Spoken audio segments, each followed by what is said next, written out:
Good evening. How are you? I am very well, thank you. It's been a long time.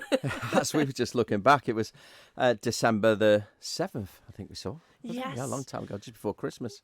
And yes, Did you like your present? No, where was it? I brought it with me. Did you not see it? And obviously this year has been, well, it's not been uneventful, but it's kind of been a non-starter almost, hasn't it? Well, it has, hasn't it? It's been very strange. I mean, it started with a bang. It was great. January and February, and I thought, well, this is going to be a great year. This, and went on my honeymoon, and that was lovely. Went on a nice cruise and round America and the Caribbean, and everybody on the cruise ship was going, "What do you think to this COVID?" I'm like, "Oh, it'll be all right, be all right."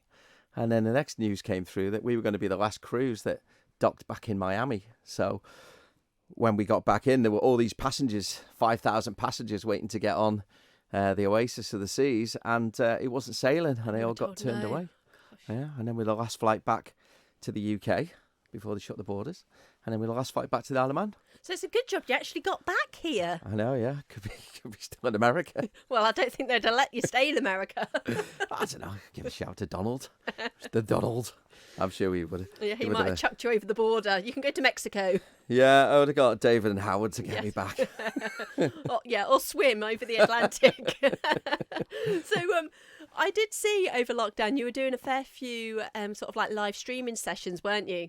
Yeah, well, I was the first person to start the live streaming, so and that just came out of the first week of getting back and thinking, God, this nightclub's going to close down here for a while, and what am I going to do? What am I going to do? And a couple of my DJ friends across had done one the week before because the UK shut a week before we did, and I was looking at that. Martin Afire, who's a DJ Palaman and an ex-professional rugby player. He's a big DJ now, and he was doing it. And I looked at his stream and I thought, ooh, I might be able to do that on Saturday night. I'd never done one, and nobody else was doing them on the island. So I got my kit set up, and I literally started with a controller and a kitchen table and a camera, and went live.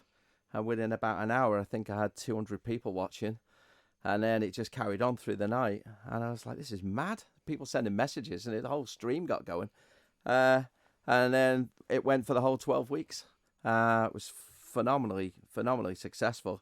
Finodery came on board, and they sponsored it because we did like to have a little tipple. Colette and myself, who was my lovely assistant. People were starting to call us Paul and Debbie Daniels. But we had a laugh, and we started making cocktails and teaching people how to do that. What else? 1886, obviously, club that I work for. They got involved, and they were doing the Sunday roasts and home deliveries. So we told people about that. And then who else did we have? The Co-op with Andy Corrie. He came on board. He's a good friend of mine, and he was like, well, I'll do a night with the Co-op. So we did giveaways, and it themed it, and really, it was really to kind of help people, because we were all going through the same thing, and everybody was sitting there going, well, what do we do? So we just did it, and that's all I had to give back to the Isle of Man was DJing and music, and chat. So that's what we did. And they just ran it like a musical chat show with Colette wandering in about 8:30. One of the girls wondering what she was going to be wearing each week. So that was nice. I was really just the sideshow. So yeah, no, it was great. And we had so many companies. Craig Nabar, Quayside, who I work for, they sponsored the night, and it was phenomenal. Really was. Salon 3, the girls down there. You know, I mean, they went through hell when that was on. Their business was just decimated overnight, and all we did is do different nights for different people and give them hope that at the end of it, you know, people would remember them, and just a nice sort of reminder of what people did in the Isle of Man and what we did. Yeah, it's kind of giving someone light at the end of the tunnel. Absolutely, yeah. And, you know, even now we see so many people whenever we're out and go around, everyone just stops us and said, oh my God, you were like the saviour of the lockdown, really. We knew it was Saturday night when you were on, which was great. And then told me that they weren't allowed to watch because I was getting people too drunk. So Bad influence. There was a lot of alcohol. I mean, I'll be quite honest. I don't drink when I'm DJing in the club. I just drink pints of water all night, and I'm kind of probably quite well known for that. Next, everybody's like, have a pint. I'm like, no. I'll just drink pints of water. So to do a show from my house and have gin Lots of it. Yeah, it was quite good because it kept me going. I know I was getting to 4 o'clock listening to Howard, and yeah, it was. It really was Howard o'clock. So it's everyone was the same. We were having a few drinks and really enjoying it. So yeah, so I got into the drinking a bit and DJing a bit. And I think the last night we did when we allowed people back in the garden, we had 20 people around the house in the garden, socially distancing, and we had 9,000 people viewing. That's amazing, isn't it? Yeah, that's a lot of. That's the big number. A lot of people. Yeah. So we absolutely smashed it on the live streams. People just, some of the other DJs were getting like literally, 50, 100 people getting kicked off. I'd worked a little formula out of how to stay on, which started to work so much better towards the end. And I think the first live stream of the last show, we got 2 hours and 40 minutes before the Facebook police kicked us off.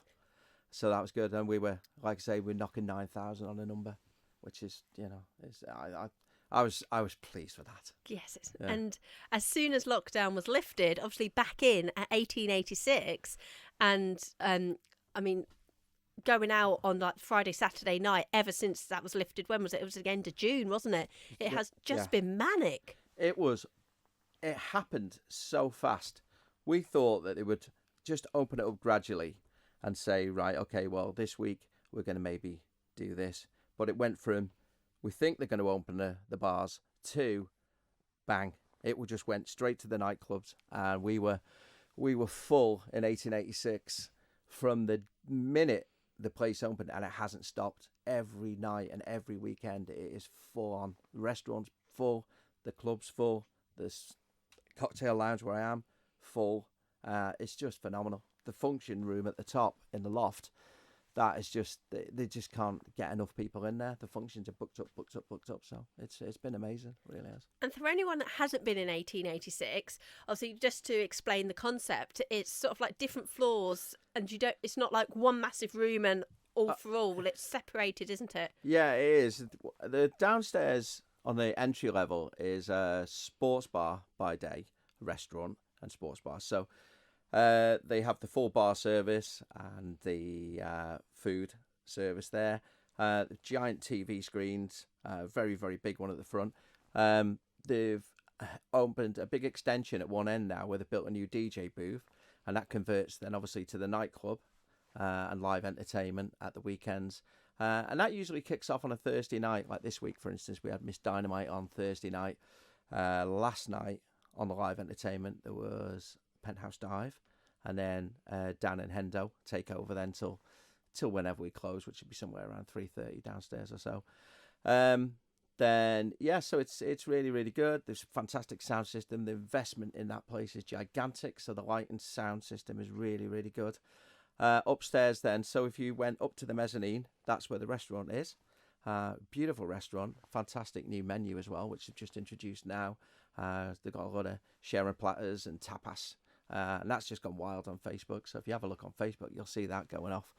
And then up the next flight of stairs, which is only about 10 stairs, that brings you to the cocktail lounge, which is on the floor above the club, which is a beautifully appointed lounge, and the DJ is very good. Because it's you. When I'm not there. Got Ricky Rooney stands in for me. And then you go up another flight of stairs, and that takes you to the loft. And the loft is their function area.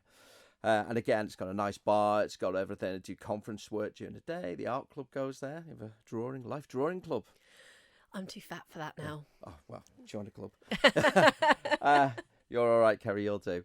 You're all right. They've still got me in a small T-shirt here. I have asked for a bigger size. I've said, I have put on weight in the past 15 years. I could do with a bigger size. I put a stone on in lockdown. But, of course, served the whole building by a lift. So you can carry on putting on weight. You can take a lift to all floors. You don't have to take the stairs. And it's amazing. I mean, the place is stunning. It wouldn't look out of place in any city in Britain. Okay, and you're a resident DJ down there every Friday and Saturday, is that right? Yep, Friday and Saturday night, do the lounge, and we run a night that was created by Ricky Rooney and myself called Rewind. So we go by the name of Rewind, Ricky and myself.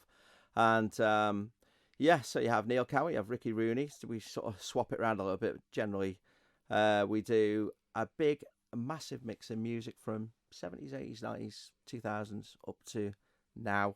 And it'll be a mashup. So you might get Chic and Dua Lipa and another. Just, however we feel like. Kool and the Gang.